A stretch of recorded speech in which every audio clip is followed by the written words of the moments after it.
In today's video, I'm going to be showing you guys the best updated starter guide to a Rise crossover. But before we go and do that, would you guys like yourself a chance to win a free Game Pass? All you do is drop a like, and subscribe to the channel, and comment your Roblox username down below. I give away multiple Game Passes every week. Anyway, guys, without further ado, let's get on with the video. There's been a bunch of different things I'm going to be going over in this video, so it's going to be useful to you whether you're a new player, mid player, even an end game player, because in this most recent update the game has changed a ton, which I'm not going to say makes old starter guides irrelevant, but honestly it's gonna make some big changes. I'm going to start off by jumping straight into that for you guys, and that is weapons. They are now overpowered, and by overpowered I mean like this one, and be aware, this is not even close to being one of the best weapons in the game. Just 170 trillion DPS. We can actually go ahead and show you guys just how broken that is, because the thing is, it's actually not 170 DPS. It's 170 trillion DPS. It's actually, if the auto click on it, hits about 3 of them. So we'll be looking at least half a QA. So it's basically 500 trillion damage with this. I'm trying to find an NPC I can actually hit. And if we go all out from the very start of this fight on this NPC here, we're already reaching about 500 Qs. So the biggest thing in this most recent update, at least the biggest tip to any new players in the game, is weapons are now important. Now, with how the scaling works, weapons, the ones in the start areas aren't actually too good. It's as if you reach the most latest 2 islands added in the game. So it's going to be Chainsaw. It's also going to be this one here. I'll actually reach you the official in-game ones. These are the ones where weapons you actually want to focus on them. Kingdom, Nipon, and Mori. And the best way to get weapons, of course, is with cash. Now, you can get them through dungeons, but they're a really rare drop to go ahead and obtain. So the best way to get them is by buying them with cash. You're trying to wonder, how do you get so much cash? Every single island, no matter what the island is, will have one of these big NPCs in it. These guys are called brutes, and every single time you take one of these, you're going to get a lot. Of course, depending on what island you're in, you're going to get a different amount of value. So just go ahead and take one you can actually beat. So it literally depends where you're on the game. Of course, the best one in the game is Mori Town. So this NPC on Mori Town, the most amount of money possible. But no, it's really just important to mention that weapons in this update are crazy, and there's a way you can make them even stronger. But before I show you guys that, I'm actually going to go over all the codes that are in the game now, because there is still some codes that you can redeem, and they are going to get some free stuff useful to new players, old players. I mean, they're not like crazy, some of them are, but some of them are quite nice. One code is update. So if you use the code update, I don't actually remember what you get. I think you get 100 tickets for free, so it's nice. Nothing too crazy, 6 codes that are redeemed, but if you want a free 100 tickets, help you out. The next code is going to be Coffin. So if you use code Coffin, you're going to get a free mount, and that's me, the water mount.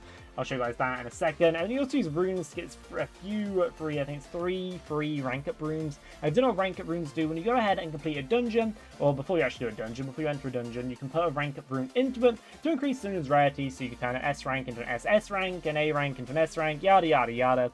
You basically can get a lot stronger NPCs, or basically increase the dungeon to make it a dungeon that's more desirable for you. Of course, the Coffin code gets you this bow here. But the main area we're going to go to right now is Leveling City. Now, Leveling City has some very important things, and 2 of these are actually really, like, genuinely massive. No pun intended there. They're going to help you out a ton when it throws through the game. So we're going to go off the one that's linked to weapons, which you just mentioned there. Now, weapons is actually for late game people. To begin with, shadows are going to be your best way of progressing. Weapons do get useful, but the later you go on, you can combine weapons to make them stronger, but you can also add enchants to weapons. Now, if I get this right now, it's cost me 57 rare powder dust. Now, assuming we have this, and 950 gems. Gems, honestly, is basically nothing, at least the equivalent of getting this. Not at all even close. And what we can do is we can roll an enchant on this, and we managed to get sharpness 6, 7, 8. Okay, now we got a very high sharpness, and what this does now, I was not expecting to get that, but hey, it makes it better. My weapon now does 1.67 QA damage, and I don't think I can even test it on an NPC over here because they're all too weak, but I'll show you guys just how it palettes in a second. So I'm doing around 4 QA damage a second now, which is kind of crazy. But the other thing that's really important is the shadow merger. So now people are wondering, if you are in this video and you are a newer player, how do you get shadows of each different rarity? So to get the shadows, E, D, and C contain all of them in the normal game. The E ones are just found from the normal NPCs, and the D ones can be found from the big brutes. So the big ones we mentioned earlier, I'll show you what they are in Leveling City. It'll be these ones over here. I think it's more there, more down there, that one there. So these big ones, these will drop at D ranks if you manage to rise them. But there's a 1 in 50 chance that these will rank up. So a D rank could actually drop as a C rank, and these guys down here, instead of being an E rank, could drop as a D rank. Then to get the rest of them, you can do dungeons. You can actually do dungeons for all the other ones as well.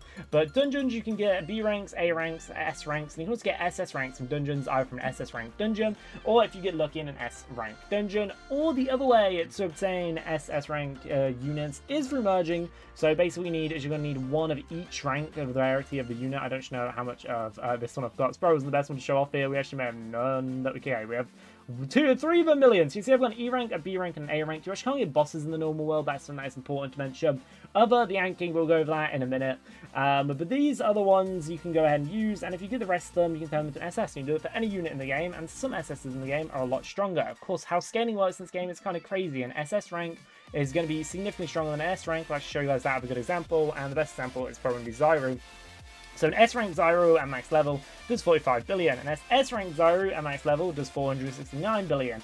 A G rank Zyro, which are going to be legendaries and above, will go and do 5.18 trillion. Actually, this is being boosted by my hero rank, which is another thing but I don't want to try and transition too much stuff. I'll just explain basically rankings.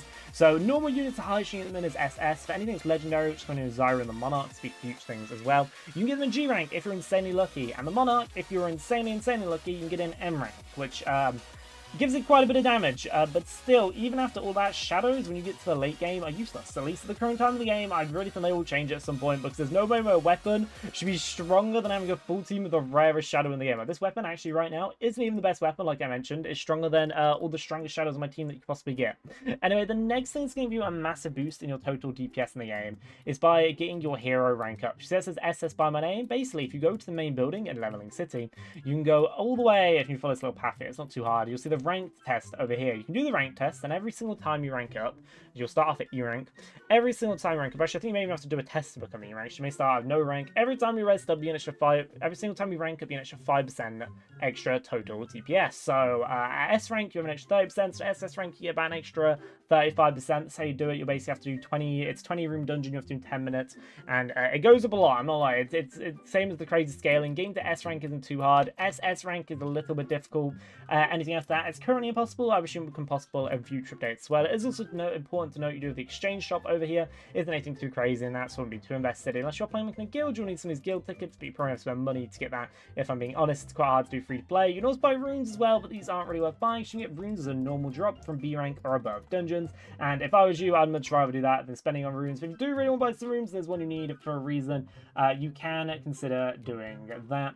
The next thing I'm also going to go over is just some good settings to use in the game, just so people know what the best settings are. I usually use this as my settings. It is all right here. Fog being off is a key one. You can also leave cutscenes on if you do wish to leave cutscenes on. But anyway, the rest of these settings I would copy if I was you, depending on how you want to do it. Auto destroy is a really important thing to go over. I want it properly in other videos. This one will just quickly go over. Auto destroy, pick a unit you don't want. It basically means if you get that unit again, you destroy it. Normally, when you destroy units, you'll get gems. If you do it in a dungeon, you'll go ahead and get rare powder dust. Rare powder dust is what you saw that I used to enchant my weapon earlier. It turned from 100 trillion or 107 trillion into 1 QA, which basically 5x its damage in total.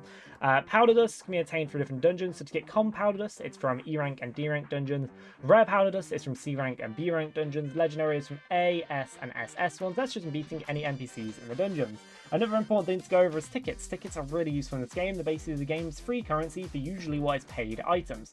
How you obtain tickets is just by beating bosses in the game. Do be aware, after you beat a dungeon once, you can always clear it again to get extra tickets. So I would always recommend doing that, because tickets are very useful when it comes to buying game passes in the game. I've made, of course, basically for everything I mentioned in this video, I made separate videos going over all of it in more detail, but I'm trying to quick fire everything to help those out as much as possible. Game passes, if you want to know which ones are actually worth buying: auto attack, extra equip, and if you want to do instant destroy, you don't really need it. If I was you, do auto attack, extra equip, and then you probably want to do 2 times cash at the moment. It's probably getting really meta right now, purely because weapons are so good. The rest of them are optional. You don't really need any of them, but I suppose they'll help you out in progressing through the game. But auto attack and extra equip are the main ones, with auto attack being the best. That's just make your life a lot easier. You can also buy extra inventory slots as well, so you can have well, extra units of them basically stacked up and have a ton of different units to add to your collection. Now, we've went over quite a lot of areas in the game. It's important to make sure we go over all of them. Like I said earlier, I've tried to make these as brief as possible, as I don't want to spend too long on it, and I have made separate videos for a lot of these, but I'm trying to sum up everything to one consumable video. So the next thing we go over is mounts. Now, mounts, you're going to get the one free mount, and that's going to be the boat mount, which you don't really need to buy any of it. You can buy the striker, which can be found all the way in Clover Island or above, but you don't really need any of the boat mounts other than the one I've just mentioned there. At least at the current time, it's decent. For the best, I would say the striker is slightly better, but just the fact it's the free one, and if you're not at that point, would not worry about it at all. But anyway, then the next way to get mounts is basically popping a screen saying a wild mount has appeared in blue text. What it means then is on one of these mini islands that you see over here, there will be a mount of some sort on them. It'll be on one of them randomly to be where other people can get that before you.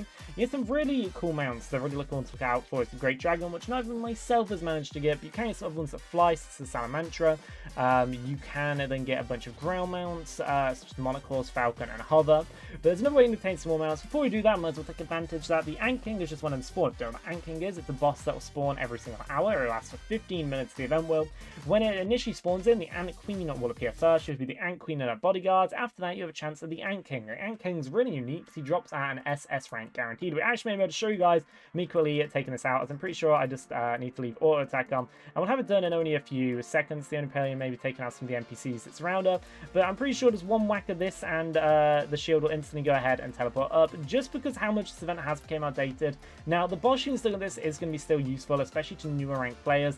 It is not super in-game unless you manage to get its G rank variant, which is just incredibly rare. There's just cool cutscenes in the game like that. You can turn these off if you want to, but you can leave them on. It's purely choice. You don't lose anything from having them on. You also have Rise the Ant Queen, but you really don't need to. Anyway, now the Ant King is when end spawned. You'll be able to see how fast I can take him out now with all the new stuff in the game, and boom, he's gone. He literally instantly died. So you kind of have to be really fast when it comes to getting him. You may not be able to get enough damage in a normal server, and he's really rare to get that way. There is another way to obtain him, and that's if you go on menus, top right hand corner, click on AFK Rewards, click yes when the prompt pops on the screen. You can now access AFK Rewards in the game. AFK Rewards give you gems, completely useless. Gunpowder, that's useful. Tickets, useful. Gems, again, useless. More powder, decent. You get a tiger mount, which is good, but you only need one of it. And you also get a skin for your weapons, which is cool things. But the main thing here, the prize, is the G-Rank Zyru. G-Rank Zyru is one of the strongest units in the game. It's actually one of them 2 units in general, as mentioned previously in the video. And as scaling works, it makes it completely overpowered. Like, completely overpowered. To a very, very high level. In the game, and that's going to help you out a ton of magic to get your hands on it. Like I said, the currently weapons are the best. I do expect this to change.